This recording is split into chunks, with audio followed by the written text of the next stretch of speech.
बहुत ध्यान से सुनिएगा। रथ यात्रा का समय आया तो रथ यात्रा, मूल रूप से रथ यात्रा का कारण यह था, जो यहां का कारण है वो कारण क्या है? भगवान इंद्रद्युम्न राजा पर कृपा करने के लिए यहां जगन्नाथ बन करके पधारे। अब आप में से कई लोगों ने कथा सुन रखी है, पर कईयों ने नहीं सुनी। कल मुझे एक व्यक्ति बोले महाराज जी आप कई विषयों पर कह देते हैं कि आपने सुना है, पर हमने नहीं सुना है वो, तो इसलिए आप बोल दिया करो। हमें लगा कि भाई रिपीटेशन क्यों करें, पर कर देते हैं। इंद्रद्युम्न राजा थे, कहते हैं उन्होंने इतनी तपस्या की, सतयुग में उनकी तपस्या प्रारंभ हो गई थी और सतयुग में ही उन्होंने ठाकुर जी का मंदिर निर्माण करा दिया था। ये इंद्रद्युम्न राजा कौन है? श्री अंगद जी महाराज, वही इंद्रद्युम्न राजा के रूप में पधारे, ऐसा भाव करते हैं।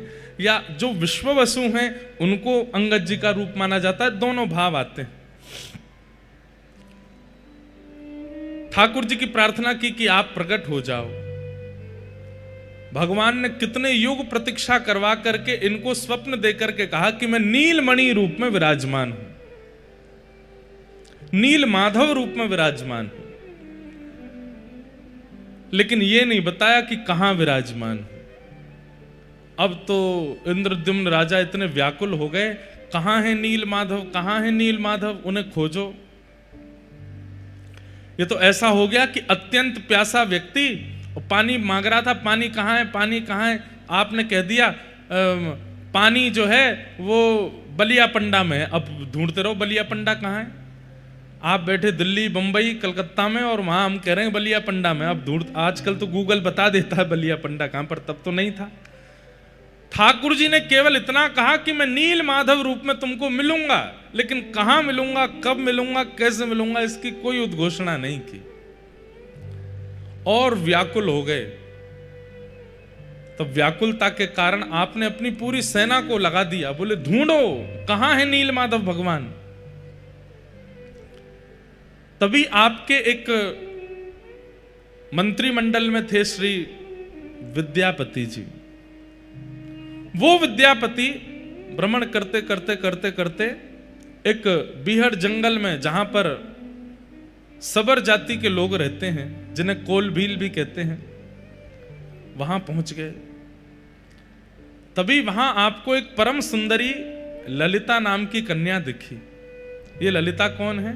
ये विश्ववसु सवर की पुत्री थी, और विश्ववसु सवर के यहां ही नीलमाधव भगवान थे। देखो ठाकुर जी कैसी लीला करते हैं, अपना परिचय अपने आप ही कहीं ना कहीं से ठाकुर जी करा देते हैं, लेकिन परिश्रम आपको करना पड़ता है उनकी प्राप्ति के लिए। तो विद्यापति जी जैसी ललिता से मिले, ललिता इतनी सुंदर थी कि दोनों का प्रेम हो गया। ललिता ने जाकर के अपने पिता विश्ववसु जी से कहा कि मैं तो इनसे ही ब्याह करूंगी। विश्ववसु जी बोले ये ब्राह्मण हैं, हमको स्वीकार करेंगे? विद्यापति जी बोले नहीं, मुझे स्वीकार है। और ललिता जी का विश्ववसु जी से ब्याह हो गया। तभी विश्ववसु जी ने अनुभव किया कि रोज इनके ससुर जी, विद्यापति जी ने अनुभव किया कि इनके ससुर जी विश्ववसु सवर वो रोज सुबह कहीं जाते हैं और जब लौट करके आते हैं तो कस्तूरी, चंदन, कपूर, केसर की अद्भुत सुगंधी आती है।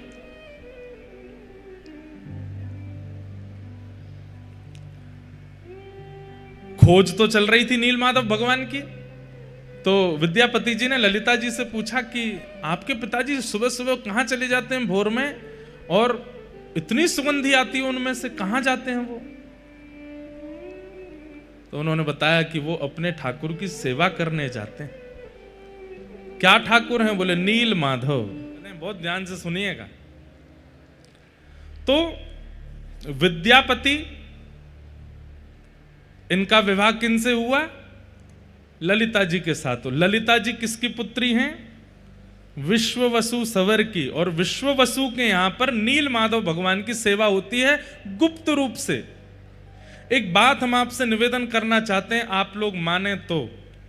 हमसे तो यह बात हो नहीं पाई, लेकिन अगर आपसे हो जाए तो करके देख लीजिएगा। अपने सेवा के ठाकुर जी को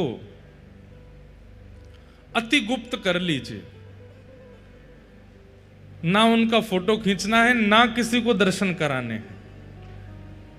और जो कक्ष है, जिस कक्ष में ठाकुर जी विराजते हैं, उस कक्ष में कम से कम 1 वर्ष तक प्रयास कीजिए कि कोई नहीं जावे, केवल आप जाओ अपने ठाकुर जी के पास।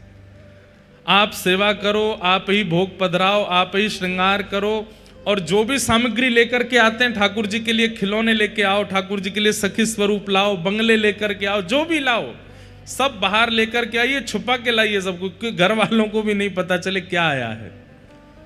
और 1 वर्ष तक अपने ठाकुर जी की आप सेवा बिल्कुल गुप्त रूप से कीजिए, गोपनीय रूप से कीजिए। ना उनकी फोटो कहीं डालिए, ना किसी को दिखाइए। घर के सदस्यों से भी कह दीजिए ये बाहर चित्र लगा हुआ है, इसी में दर्शन कर लो, भीतर नहीं आना है। हो सकता है कलेश भी हो जाए कई घरों में, लेकिन कोई बात नहीं, ठाकुर जी अगर प्रकट हो जाए तो कलेश सह लेना। हम आपको आचार्यों की परंपरा की अनुकूलता से ये बात बता रहे हैं, किसी को मत आने दीजिएगा।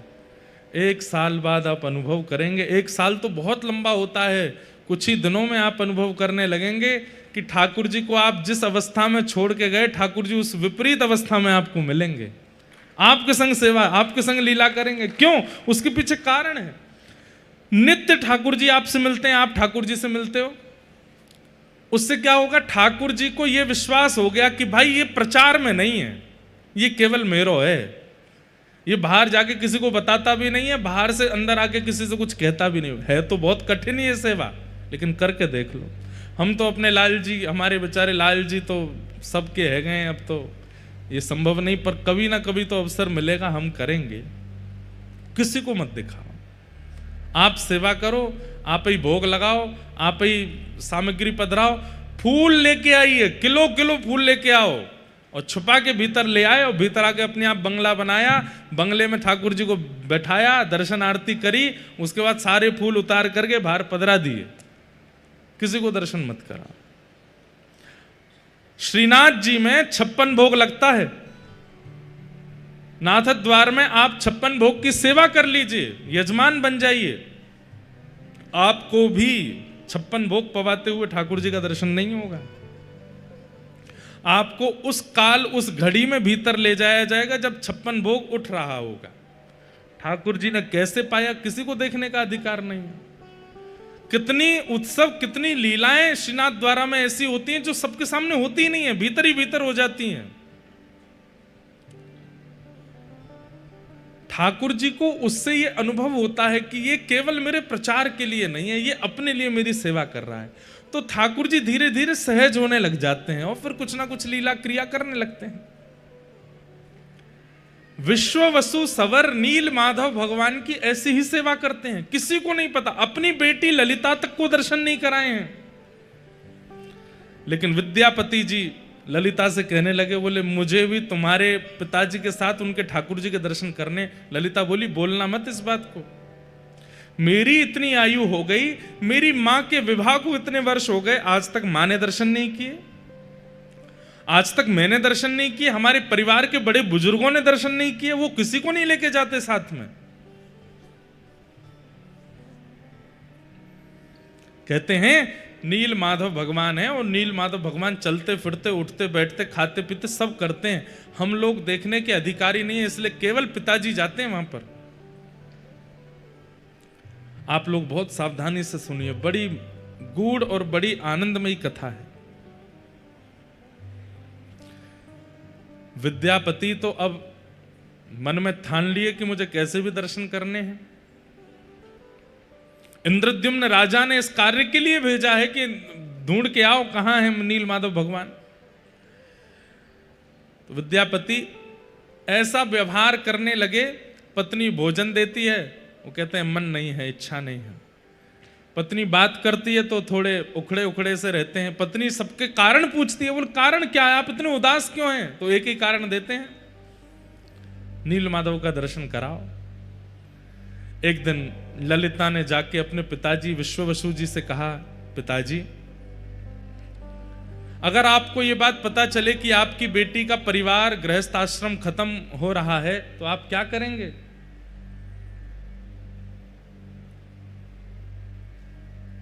तो आप बोले कि पुत्री के गृहस्थाश्रम को व्यवस्थित करने के लिए जो करना पड़े करेंगे। तो बोले मेरा गृहस्थाश्रम अगर नील माधव भगवान के दर्शन करा करके संभलता हो तो आप क्या करोगे? मना कर दिया। बोले बिल्कुल नहीं, नील माधव भगवान के दर्शन नहीं होंगे, केवल नाम स्मरण कर लो, केवल चिंतन कर लो, दर्शन नहीं कराऊंगा मैं। चरणों में गिर गए ललिता, बोले मुझे दर्शन नहीं करने हैं। हम तो बचपन से सुनते आए हैं कि हम उनके दर्शन नहीं कर सकते, पर मेरे जो पतिदेव हैं ये हमारे परिवार के सदस्य भी बने, इनको कैसे समझाएं हम? ये मुझसे बात नहीं करते, भोजन नहीं पाते, कुछ भी नहीं करते, आप कृपा कीजिए ना पिताजी, इनको दर्शन करा दीजिए।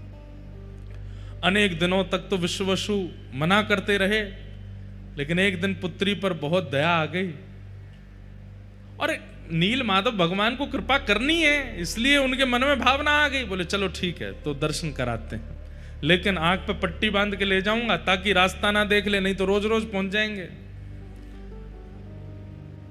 विद्यापति बोले आप तो बस दर्शन करा दो। वो ठहरे विद्यापति, उनका नाम ही विद्यापति है।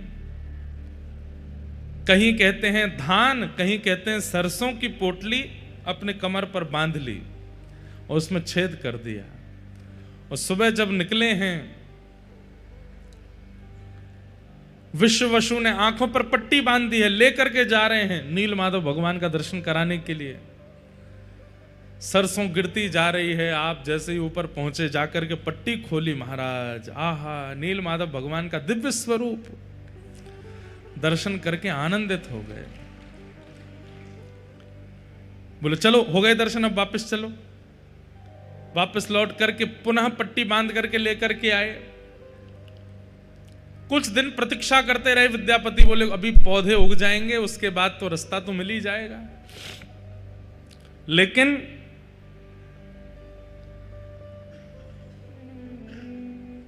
रास्ते के पीछे पीछे जाकर के जब नील माधव भगवान का दर्शन करने लगे, आप अति आनंदित हो गए। आपने तुरंत इंद्रद्युम्न राजा को खबर पहुंचवा दी कि महाराज नील माधव भगवान मिल गए।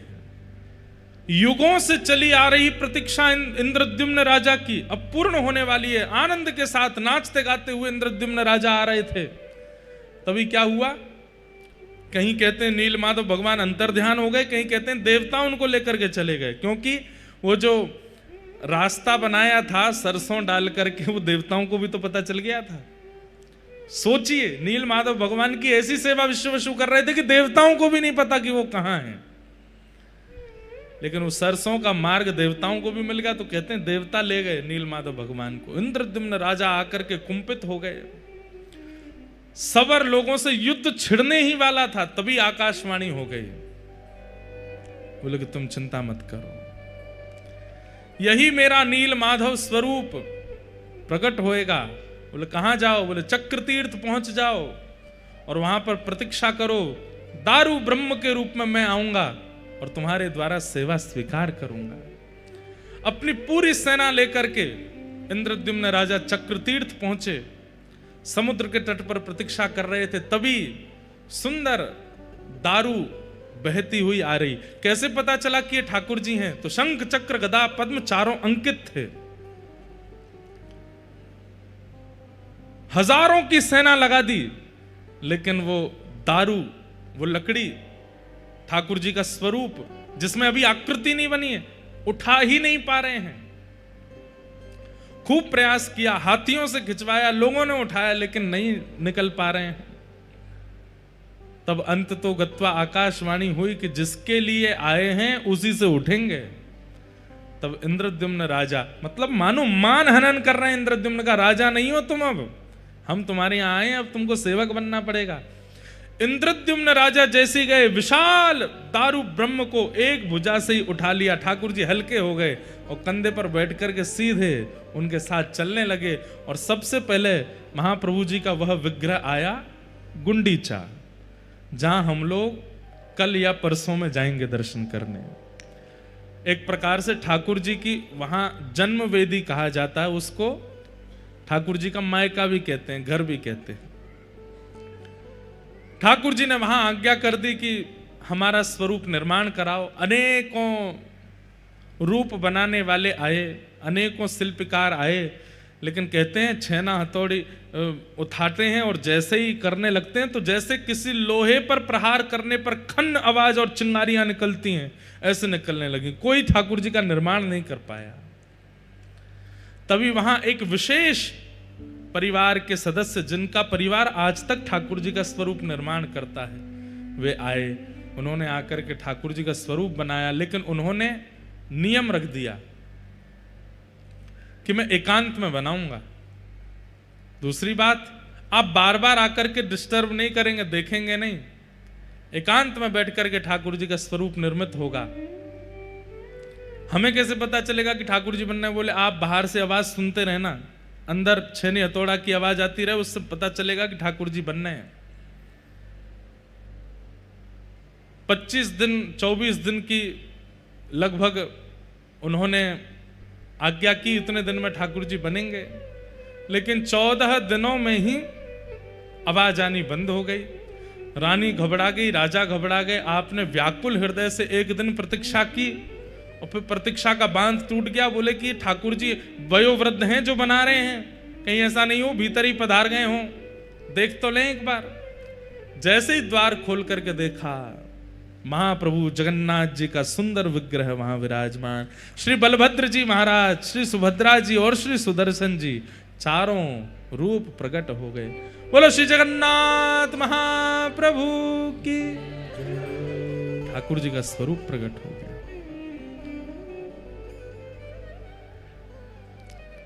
लेकिन इंद्रद्युम्न राजा घबरा गए। हाय राम, ये मैंने क्या किया? अभी पूर्ण तिथि पूरी हुई नहीं, उससे पहले ठाकुर जी का मंदिर खोल दिया तो अधूरे ठाकुर जी रह गए। कैसे नेत्र हैं, कैसा मुख है, हाथ भी नहीं बने हैं, उदर भी नहीं बना है, ठाकुर जी तो अधूरे रह गए। तभी ठाकुर जी ने आकाशवाणी करते हुए कहा, नहीं इंद्रद्युम्न राजा, ये परिपूर्ण स्वरूप है। बाकी के स्वरूप मानव दर्शन के लिए हैं, इसलिए उनमें हस्त कमल, चरण कमल, नासिका, कान सबका दर्शन होता है। परंतु ये तो श्री राधा भाव, विरही भाव विगलित स्वरूप है। ब्रजवासियों के विरह में द्वारिका में मेरा श्री अंग पिघल गया था। वही स्वरूप मैंने नारद जी को आज्ञा करके कहा था कि मैं कलयुग में प्रदान करूंगा सब जनमानस को दर्शन कराने के लिए। वही ब्रजवासियों के विरह में मेरा प्रेम विगलित स्वरूप ही यहां जगन्नाथ बन करके आया है। इसलिए तुम इनको अधूरा मत समझो, ये मेरा परिपूर्ण श्री राधा भाव परिपूर्ण स्वरूप है मेरा, इन्हें स्वीकार कर। आहा, अब सतयुग में बना हुआ मंदिर, उसमें ठाकुर जी को विराजमान करना था। रथ का निर्माण हुआ और जैसे ही रथ पर आरूढ़ होकर के महाप्रभु जगन्नाथ जी वापस श्री मंदिर की ओर आने लगे, कहते हैं गुंडीचा महारानी रथ के आगे लेट गई।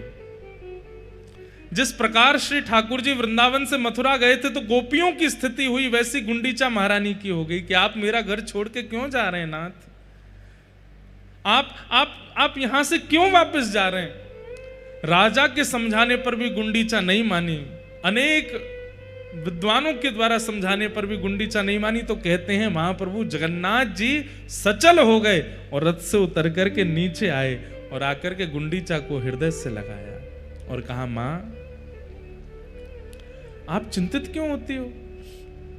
बोले मैं कैसे रहूंगी, आप मेरा घर छोड़ के जा रहे हैं।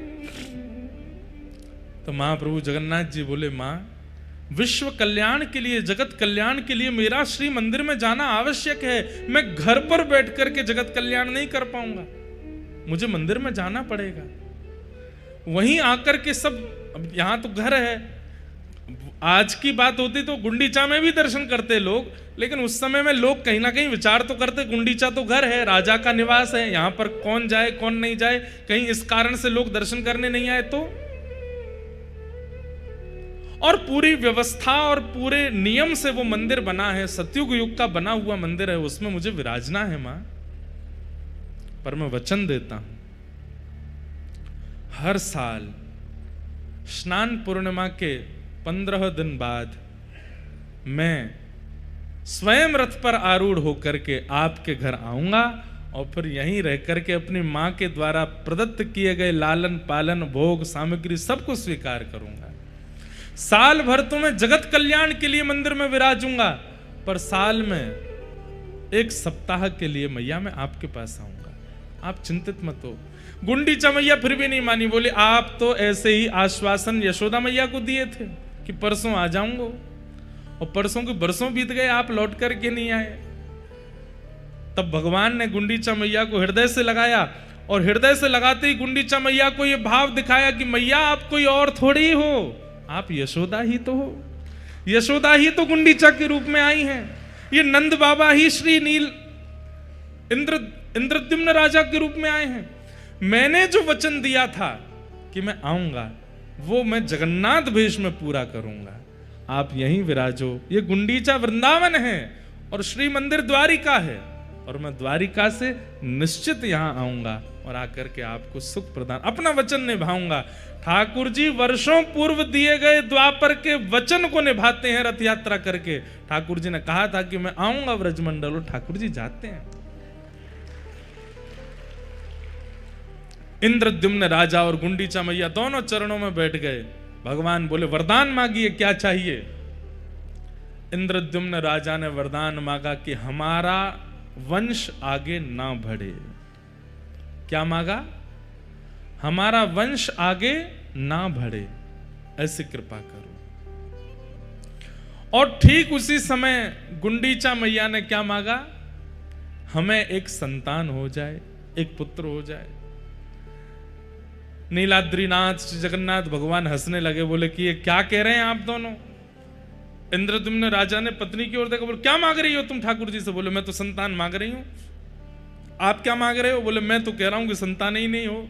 अब पति पत्नी दोनों विपरीत अवस्था मांगेंगे। ठाकुर जी बोले कैसे पूरी होगी? इंद्रद्युम्न राजा कह रहे हैं संतान नहीं चाहिए, और गुंडीचा मैया कह रही है संतान चाहिए। दोनों में वहीं पर ही महाराज द्वंद्व सा होने लगा। संतान चाहिए, वो बोले संतान नहीं चाहिए, संतान चाहिए, संतान नहीं चाहिए। ठाकुर जी बोले बस बस बस रुको, हम तुम्हारा समाधान करते हैं। इंद्रद्युम्न राजा को संतान नहीं चाहिए, आपकी पत्नी गुंडीचा को संतान चाहिए। अब ये तो एक ही क्रिया से पूर्ण हो सकता है। बोले क्या? मैं ही आपकी संतान बन जाता हूं। आज के बाद आप पूरे विश्व में कह दीजिएगा कि कितने बालक हैं? बोले 3 बालक हैं, 2 लाला 1 लाली। लाला कौन है? बोले बलभद्र और श्री जगन्नाथ हमारे लाला हैं, और श्री सुभद्रा जी हमारी लाली हैं। बंधुओं, आज भी महाप्रभु जगन्नाथ संभवतः आगामी चतुर्दशी को, कब है चतुर्दशी? आज है कि कल है? कल है संभवतः चतुर्दशी को। आज भी महाप्रभु जगन्नाथ जी इंद्रद्युम्न राजा का श्राद्ध करते हैं, क्योंकि वे मेरे पिता हैं। ब्राह्मण भोज कराते हैं। आज भी महाप्रभु जी अपने पिताजी का स्मरण करके अपने पिता भाव की पूर्ति करते हैं। हाँ? मार्गशीर्ष में श्राद्ध करते हैं तृतीया को, 3 दिन तक श्राद्ध करते हैं अपने पिताजी का स्मरण करके। महाप्रभु जगन्नाथ जी आज भी इंद्रद्युम्न राजा का स्मरण करते हैं, ब्राह्मण भोज कराते हैं, दक्षिणा वितरण करते हैं, अपने पुत्र धर्म का निर्वहन करते हैं। परमात्मा होते हुए पुत्र धर्म का निर्वहन करते हैं, और हम जीवात्मा होते हुए भी पुत्र धर्म का निर्वहन नहीं करते। ठाकुर जी का ऐसा भाव। अब ये तो है एक भाव रथ यात्रा का, पर दूसरा भाव प्रकट करते हैं श्री चैतन्य महाप्रभु। श्रीमन चैतन्य महाप्रभु जब जगन्नाथपुरी पधारे, आपने यहाँ के उस समय के राजा से कहा कि आप हमको एक सेवा प्रदान कर दो। बोले क्या? महाप्रभु जगन्नाथ जी गुंडीचा जाएंगे, तो उससे पहले गुंडीचा मार्जन होगा, गुंडीचा को स्वच्छ किया जाएगा। गुंडीचा को बढ़िया कलशों में जल भर भर के धोया जाता है, बुहारा जाता है, सुंदर झाड़ू लगाते हैं, पोंछते हैं, सुंदर बनाते हैं। ठाकुर जी आ रहे हैं। राजा ने कहा कि प्रभु आप तो हमारे पूजनीय हैं, हमारे वंदनीय हैं, ये सेवा तो सेवक लोग कर लेंगे ना, आपको करने की क्या आवश्यकता है। चैतन्य महाप्रभु बोले कि ये सामान्य झाड़ू पोंछा की सेवा नहीं है। जगन्नाथ महाप्रभु की रथ यात्रा, कोई गुंडीचा देवी के दर्शन के लिए जाते हैं, वहां मां को कृपा करने के लिए जाते हैं, ये भावना तो एक है, पर मूल भावना तो ये है ठाकुर जी द्वारिका से वृंदावन जा रहे हैं। राजा ने कहा ठाकुर जी तो द्वारिका से वृंदावन कभी नहीं गए, द्वारिका आने के बाद ठाकुर जी का वृंदावन गमन तो हुआ नहीं। तब श्री चैतन्य महाप्रभु कथा सुनाते हैं, बोले कि एक बार गए। कब गए हैं? कुरुक्षेत्र में सूर्य ग्रहण हुआ था, और सूर्य ग्रहण के काल में सब द्वारिकावासी कुरुक्षेत्र पहुंचे हैं, और यहां से सब ब्रजवासी भी कुरुक्षेत्र पहुंचे हैं।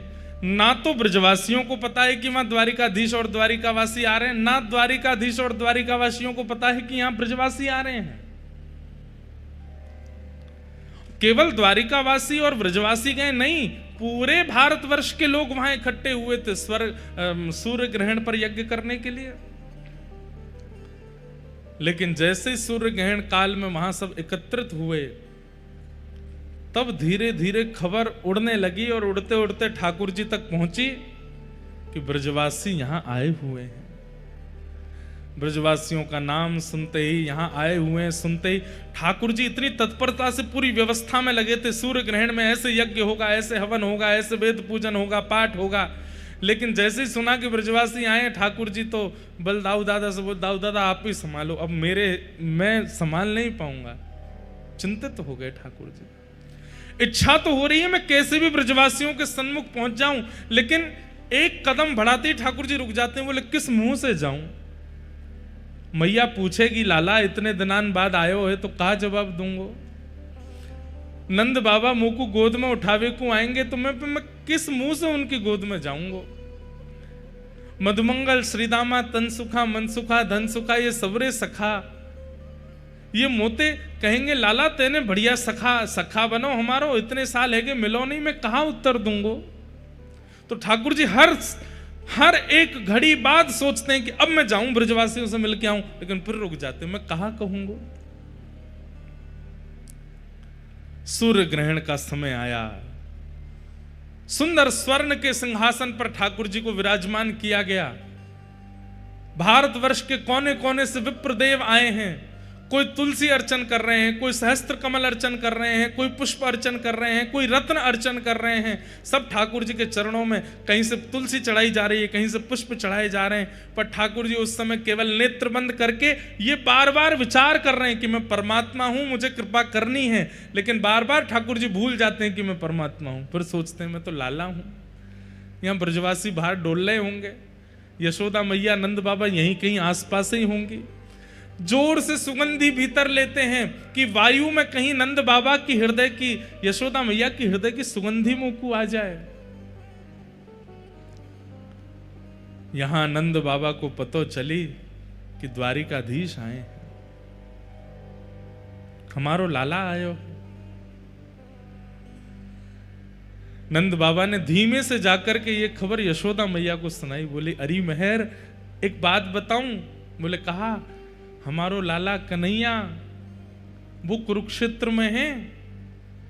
ये सुनते ही यशोदा मैया तो उठ खड़ी हुई, नेत्रों से कम दिखाई देता है। कहा सुनी मैंने, लाला कुरुक्षेत्र आयो है?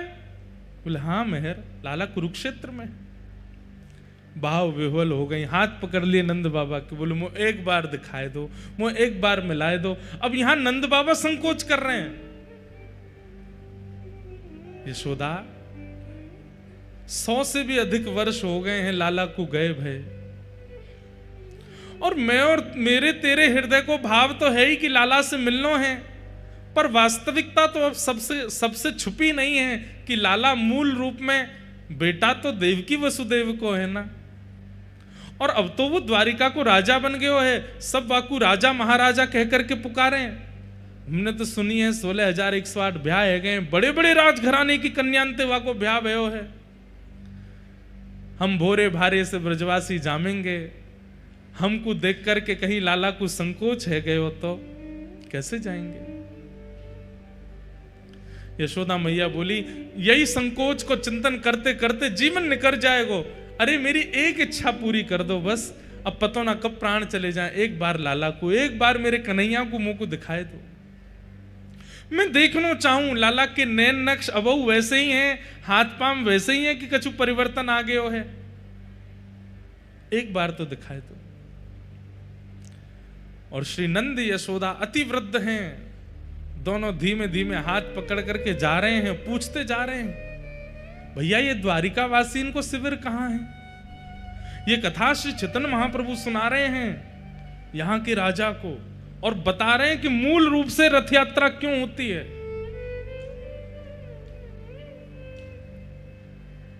पूछते जा रहे हैं द्वारिका वासी कहां है।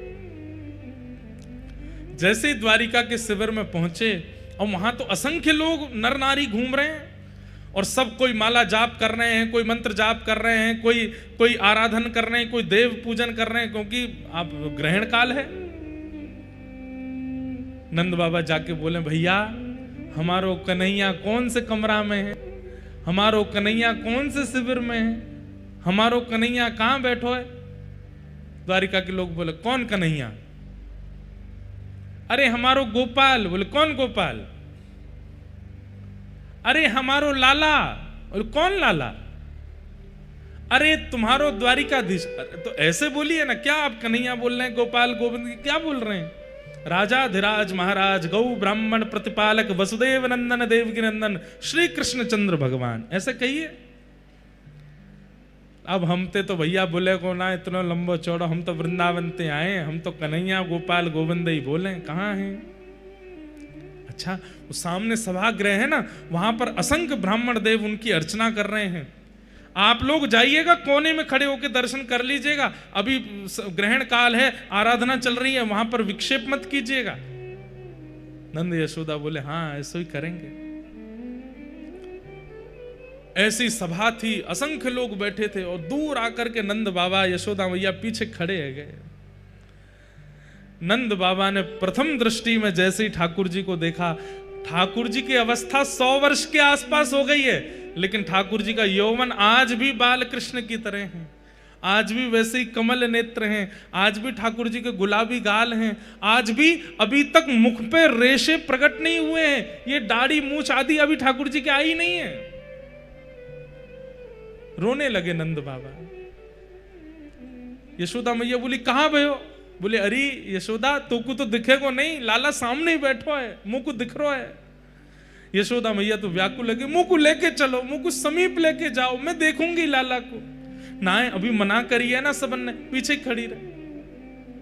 यहां यशोदा मैया थोड़ी हट करने लगी, जिद करने लगी, पीछे के लोग थोड़े से अव्यवस्थित जैसे हो गए, सब कहने लगे थोड़ी शांति रखिए, ठाकुर जी की आराधना चल रही है। और वो शांति कराते कराते कराते थोड़ी आगे तक आवाज आई तो भगवान के नेत्र खुले कि ये ऐसी अव्यवस्था कहां हो रही है। और जैसे ही ठाकुर जी ने नेत्र खोल करके पीछे देखा, 80 बरस के थे नंद बाबा जब लाला भये, आज कितनी अवस्था है ठाकुर जी की। नंद बाबा 200 वर्ष के आसपास है, बड़ी दाढ़ी, वयो वृद्ध स्वरूप है गए नंद बाबा को। जैसे ही ठाकुर जी ने नंद बाबा देखे, और नंद बाबा के बगल में खड़ी भाई यशोदा मैया हट कर रही है, मुंह को लाला से मिलनो है। ये दृश्य जैसे ही ठाकुर जी ने देखा, आराधना तो सब भूल गए। वहां पर जितने ब्राह्मण खड़े, हाथ में रत्न की आराधना, कोई तुलसी की आराधना, कोई कमल की आराधना, वेद मंत्र बोल रहे हैं, साक्षात वेद प्रकट होकर के ठाकुर जी की आराधना कर रहे हैं। ठाकुर जी तो सब भूल भाल गए, तुरंत कूदे हैं अपने सिंहासन से और दौड़ करके गए, और जाकर के मैया मैया मैया कहते हुए ठाकुर जी गए, और जाकर के श्री यशोदा मैया की गोद में अंग में अंक से लगाया नहीं है। जैसे एक छोटा बालक दौड़ करके बहुत दिन बाद परदेश से आए हुए पिता की गोद में उछल करके लपक जाता है, गोद में चढ़ जाता है, ऐसे ही ठाकुर जी यशोदा मैया की गोद में चढ़ गए ऊपर। अपने दोनों पैरन से मैया की कमर पकड़ ली, हाथन से मैया को अंग पकड़ लियो, और रुदन करने लगे, मैया की गोद में चढ़ गए।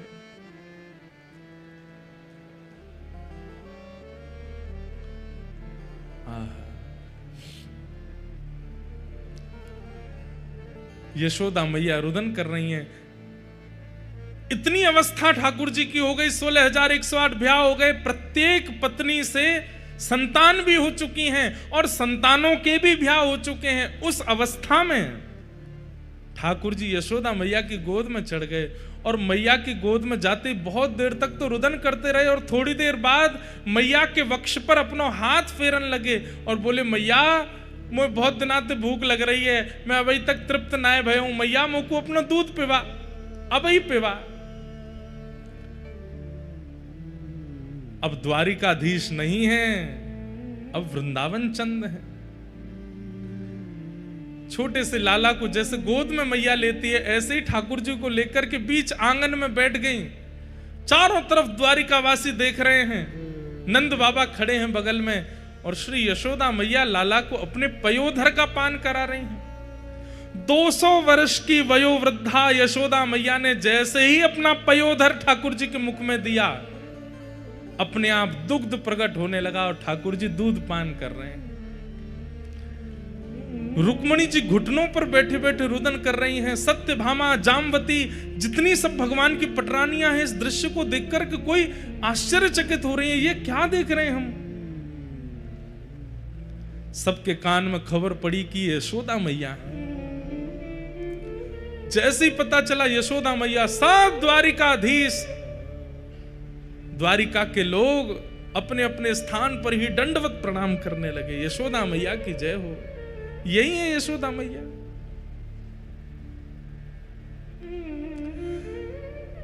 दूर से दाऊ दादा को पता चली कि मैया आई हैं, दौड़ करके आए और बोले, मैया मैं तो बचपन से ही कहता आया हूं, तुम यहाँ कन्हैया को ही ज्यादा प्रेम करो, आज भी वाकू अपना पयोधर पे वाई दी। और मैं,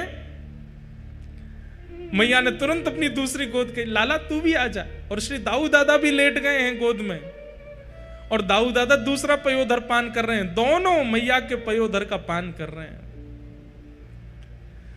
रेवती महारानी बलराम जी की पत्नी देखकर कि वे भी रुदन कर रही हैं, सब भावुक हो गए हैं। यशोदा मैया के नेत्रों से प्रेमाश्रु झर रहे हैं। लाला के एक एक अंग को टटोल रही हैं। लाला का सिर कैसे है, केश कैसे हैं, कान कैसे, मस्तिष्क कैसे, नासिका कैसी, आंख कैसी, सब कुछ आज तक वैसा ही है जैसे वृंदावन में थे ठाकुर जी। कोई परिवर्तन नहीं हुआ।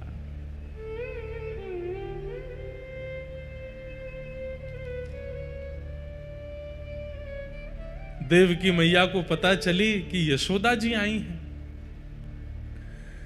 जैसे ही देवकी मैया आई, मैया ने आकर के प्रणाम किया।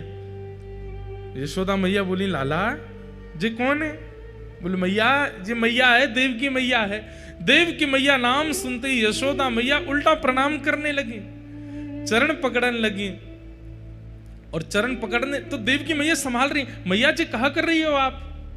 अरे यशोदा, आज तक तुम्हारी चर्चा ही सुनी है, आज भी लाला, भले ही लाला मेरो है पर पूरी द्वारिका में चर्चा यूं ही होवे, यशोदा नंदन लाला है। आज भी जन्माष्टमी के दिन सब यशोदा के लाल भजो, यशोदा के लाल भजो कहकर के ही गावे। आज पहली बार मिली हो, आपको हृदय से लगाऊं। यशोदा मैया बोली, मैं आपके हृदय से लगवे योग्य नहीं हूं, आपके चरणन की अधिकारिणी हूं। क्यों? ऐसा क्यों कह रही हो? बोली, या यशोदा के प्राण तो कब के निकल गए होते, या यशोदा के प्राण पखेरु तो कब के वैकुंठ पहुंच गए होते। अगर देवकी ने कन्हैया को जन्म देकर के वृंदावन नहीं पहुंचो होतो तो यशोदा को अस्तित्व नहीं होतो। आपने कृपा करके लाला को जन्म दियो और जय लाला वृंदावन आयो, हमारो जीवन बन के, हमारो सार बन के, हमारो सर्वस्व बन करके आयो, हमें सर्वस्व प्रदान करवे के काज में आपके चरणन को प्रणाम करूं। और हंसी में यशोदा मैया कहने लगी, मैया तो आप ही हो, मैं तो लाला की धाई मां हूं। जैसे मैया की अनुपस्थिति में बालक की सेवा करे, मैं तो वो हूं। ये सुनकर के देव की मैया रुदन करने लगी। यशोदा जी से बोली, मां ऐसे मत कहो, आप पूरे द्वारिकावासी से पूछ लो, लाला आपसे कितनो स्नेह करे। नंद बाबा की गोद में चढ़ गए ठाकुर जी। ठाकुर जी मानो जैसे बिल्कुल बाल अवस्था में आ गए हों, अब बिल्कुल द्वारिकाधीश जैसी लीला नहीं कर रहे हैं। द्वारिका के लोगों ने कभी ठाकुर जी को ऐसे देखा ही नहीं, कभी यशोदा की गोद में, कभी नंद बाबा की गोद में, और यहां दाऊ दादा जिनसे सब डरते हैं। जगन्नाथपुरी में भी श्री दाऊ दादा से ही डरते हैं सब, महाप्रभु जी से कोई नहीं डरता। वो दाऊ दादा भी आज इतने बालवत अपनी क्रिया कर रहे हैं।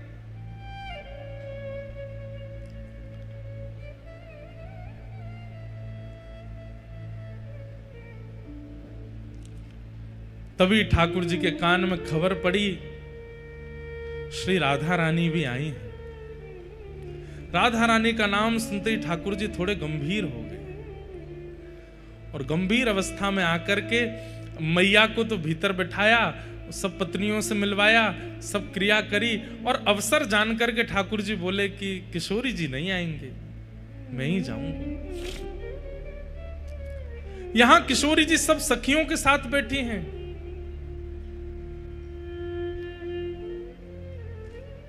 तभी बैठी बैठी किशोरी जी अचानक कहती हैं, ललिता ऐसो क्यों लग रहा है कि द्वार पर श्री कृष्ण आए हैं? तू देख तो। ललिता जी बोली, कृष्ण नहीं आए हैं, हमें अभी अभी पता चली है कि उनकी तो आराधना चल रही है, बड़े बड़े विप्रदेव आकर के उनकी अर्चना कर रहे हैं, वो बड़े व्यस्त हैं, वो कहां से आ जाएंगे यहां पे? किशोरी जी बोली, नहीं ललिता, तू एक बार जाकर के देखना, मुझको ऐसा लग रहा है द्वार पर श्री कृष्ण खड़े हैं। विशाखा जी बोली, आपको क्यों ऐसा अनुभव हो रहा है? किशोरी जी बोली, अभी अभी जो ब्यार चली ना वायु की, वह ब्यार में श्री कृष्ण के तन की सुगंधी है, और ये सुगंधी आज 100 वर्ष बाद मेरी नासिका को प्राप्त भई है। मेरा हृदय मयूर नृत्य कर रहा है, मुझको पूर्ण रूपेण विश्वास है, तुम द्वार पे जाके देखो श्री कृष्ण खड़े हैं।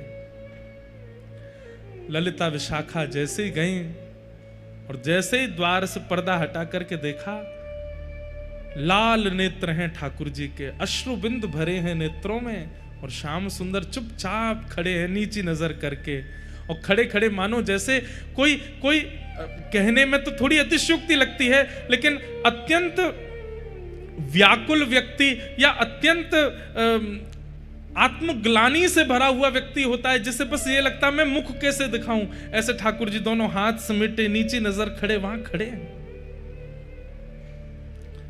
देख करके तुरंत समस्त अष्ट सखियां आदि सब गोपियों ने सब तुरंत दंडवत प्रणाम किया। आज 100 वर्ष की प्रतीक्षा के बाद ठाकुर जी दिखे।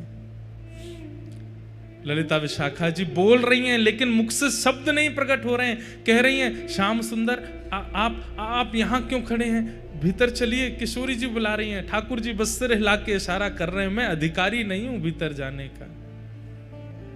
यहां भीतर किशोरी जी व्याकुल हो रही हैं और बार बार बस यही देख रही हैं, इतना समय, इतना विलंब क्यों लग रहा है, क्यों नहीं आ रहे हैं श्याम सुंदर?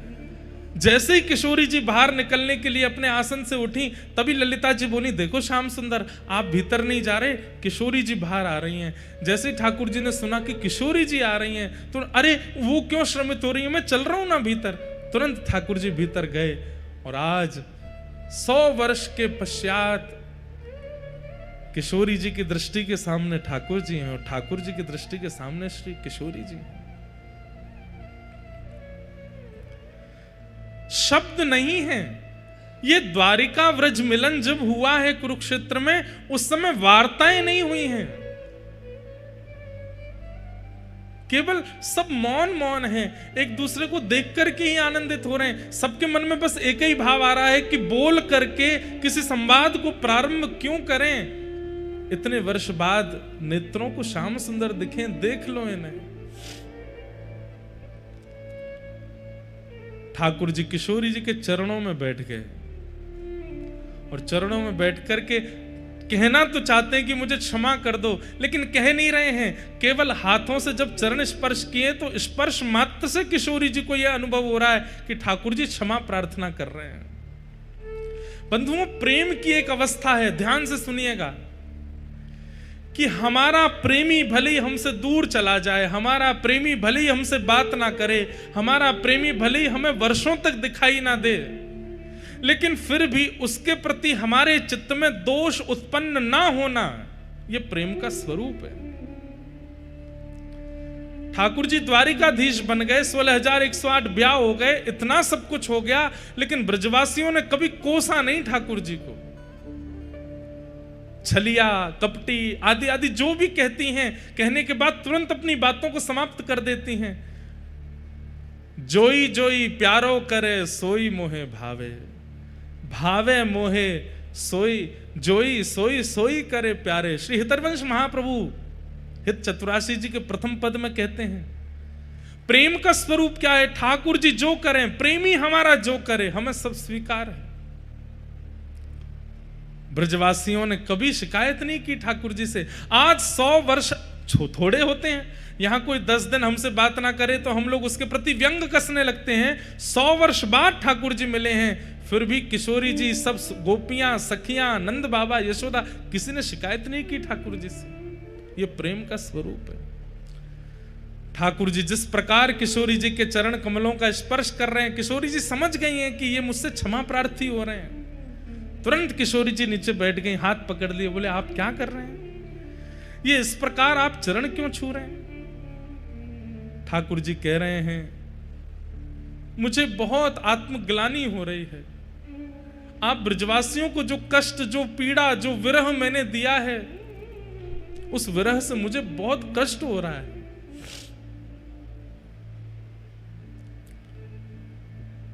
किशोरी जी ने हस्त कमल पकड़े, बोले नहीं, आपने हमें कोई विरह नहीं दिया। आप ही तो कहते हैं कि विरह में प्रकट किए गए अश्रुबिंद वो चित्त का मार्जन करते हैं, चित्त की शुद्धि होती है। अरे किसी के 1 दिन की शुद्धि, किसी के 10 दिन की शुद्धि। हम ब्रजवासी कितने सौभाग्यशाली हैं, हमारे तो 100 वर्ष की शुद्धि कर दी है आपने।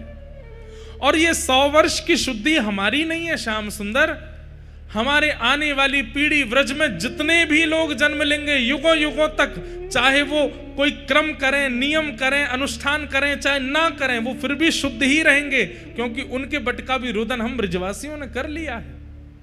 वे परम पवित्र रहने वाले हैं। इसलिए ब्रजवासी सर्वपूज्य है। बड़े बड़े मठाधीश भी प्रणाम करते हैं ब्रजवासियों को। क्यों? ब्रजवासियों के बटके अश्रुबिंद ब्रजवासियों ने उस समय में बहा दिए, पवित्र हो गया है सबका चित्त। और जो आत्मग्लानि के कारण ठाकुर जी बहुत असहज हो रहे थे, किशोरी जी ने तुरंत हस्तकमल पकड़ा और सब गोपियों से कहा, अरे 100 वर्ष है गए, श्रृंगार पेटी खुली नहीं है, आज श्रृंगार पेटी खोलो। और 100 वर्ष बाद आज पहली बार श्रृंगार पेटिका खुली है। ललिता जी चंदन घिस रही हैं, विशाखा जी आदि सब सखियां सुंदर सुंदर रत्न लेकर के आ रही हैं, सुंदर सुंदर पुष्प के आभूषण लेकर के आ रही हैं। और श्री किशोरी जी श्याम सुंदर को वृंदावन चंद के रूप में श्रृंगार कर रहे हैं। अभी तक तो द्वारिकाधीश बनते हैं, लेकिन आज वृंदावनाधीश बन रहे हैं। किशोरी जी श्रृंगार कर रहे हैं। महाप्रसादे गोविंदे, उनके प्रति आपको अन्य भाव रखना ही नहीं है। हम सब तो जाते हैं सखाजन, इतने आनंद से महाप्रसाद पाते हैं, एक ही पत्तल में 3-3 बैठ जाते हैं, एक दूसरे से छीन छीन के पाते हैं। कल तो रात्रि गए दर्शन के लिए, तो कल विशेष प्रसाद प्राप्त हुआ। जो महाप्रभु जगन्नाथ जी के सब श्रृंगारी जन पाते हैं, उसमें क्या होता है कि सब महाप्रसाद एक ही दही में घोल लेते हैं और उसको दही चिवड़ा जैसा बना लेते हैं, उसमें ही केला मीड़ देते हैं। अलग ही था, वो पहली बार पाया कल। और उसमें दालमा मिला करके पाते हैं। पुआ खाए मलाई के साथ, काय के साथ? रबड़ी नहीं, मलाई के साथ। हमारे एक पंडित जी तो मलाई के पीछे लड़ लिए सबसे कि मोए कम क्यों दइए, मोए ज्यादा चाहिए, एक दूसरे से छीन छीन के पा गए। कल खूब आनंद हुआ, ऐसी सुंदर कल प्रसादी पाई। क्या क्या कहते हैं उसे जो पाए थे? चिवड़ा, चिवड़ा चूना, चखूड़ा, चिवड़ा चखूड़ा है। क्या कुछ प्रसाद लाए हैं? महाप्रसाद साक्षात गोविंद ही आए हैं। क्या है? अरे वाह, खीर चोरा गोपीनाथ जी की क्षीर आई है। जय हो। पालें थोड़ी सी। हमारे शास्त्र आज्ञा कर दिए। अच्छा लाओ थोड़ा सा। जो भैया तुलसी जो अक्षय तृतीया में जो लगा हुआ जी चंदन है। अच्छा जय हो। थोड़ा पा लेते हैं। अरे 5 साल के। अरे वाह जय हो। आप वहीं बालासुर से ही आए? वाह बड़ी कृपा। यहीं पधरा दो बस। हैं? ठीक। महाप्रसाद है और क्षीर चोरा गोपीनाथ जी ने जय हो जय हो जय जी जी जी जय। चैतन्य चरितामृत भी प्राप्त हुए हैं। गोपाल भैया आपको बुलाया था जो अच्छा गोवर्धन में जो पंडित जी की समाधि जी जी जी पुरुषोत्तम मास में आपका कथा हुआ था जी। मलुकुट वाले महाराज जी आके जो विमोचन किया ना गोवर्धन। हाँ हाँ हाँ जी वही वाह वाह। वही गोपाल भाई आपको बुलाया था भैया। हम आएंगे आप भी भैया बोले। जल्दी आएंगे। महाराज जी की कथा है नवंबर 27 में। अच्छा मलुकुट वाले। हम आएंगे। अब आप विराज जाओ।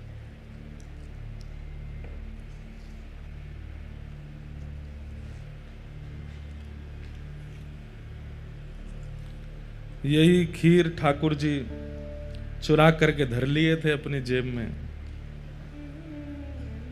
पूरी तो हम पाएंगे, आप लोगों को तो नहीं मिलेगी। लो भैया पधराओ। वाह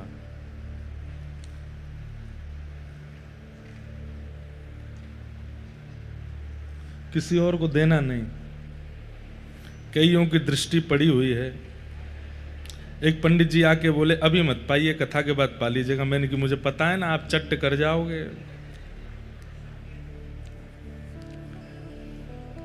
हमारे शास्त्र आज्ञा करते हैं ठाकुर जी का प्रसाद आवे तो 1000 काम चल रहे हों, सबसे पहले उस प्रसाद का एक तिनका धर लो मुख में। क्यों?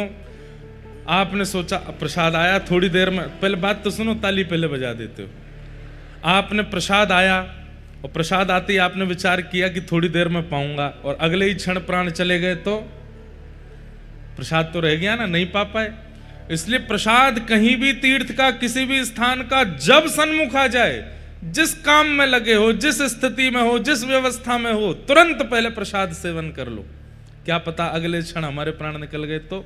ठाकुर जी की सेवा कर रहे हो और ठाकुर जी की सेवा करते करते करते अब ठाकुर जी को सजा रहे हैं, तभी कोई द्वार पर आए, कोई रिश्तेदार आए, हम जगन्नाथपुरी से आए, प्रसाद लेके आए, ठाकुर जी को गोद में ही रखो, वो लाओ, एक हाथ में पहले प्रसाद दो, प्रसाद लेकर के तुरंत ऊपर से ग्रहण कर लो। आज झूठा नहीं होगा। अभी हमने कैसे पाया, ऐसे ही एक बूंद ऊपर से डाल लिया और फिर जो बचा हुआ है उसको केश में लगाओ, ठाकुर जी की पुनः सेवा में लग जाओ। कथा कर रहे हैं, प्रसाद आया, थोड़ा सा ऊपर से ग्रहण कर लिया, एक तिनका तो ले ही लेना चाहिए। उसके प्रति व्यंजन दृष्टि मत रखिए। हमारी आपसे हाथ जोड़ के निवेदन है, ठाकुर जी का प्रसाद, उसके प्रति व्यंजन दृष्टि मत रखिए। आप जिस दिन व्यंजन दृष्टि को त्याग देंगे, उस दिन से आप अपने आप अनुभव करने लगेंगे, दर्शन से जो प्रभाव नहीं हो पाया, नाम जप भजन से जो प्रभाव नहीं हो पाया, वो प्रभाव केवल महाप्रसाद प्राप्त करते ही आपके अंदर होने लग जाएगा। महाप्रभु जगन्नाथ जी इतने प्रिय, आपको दर्शन से नहीं लग पाए, भोजन भजन से नहीं लग पाए, लेकिन जैसे ही महाप्रसाद ग्रहण किया, अगर आपके चित्त में वास्तव में महाप्रसाद के प्रति भाव होगा तो एक तिनका प्रवेश होते ही नेत्रों से अश्रुपात होने लगेगा। महाप्रसाद ठाकुर जी को देख करके आनंदित हो जाओ।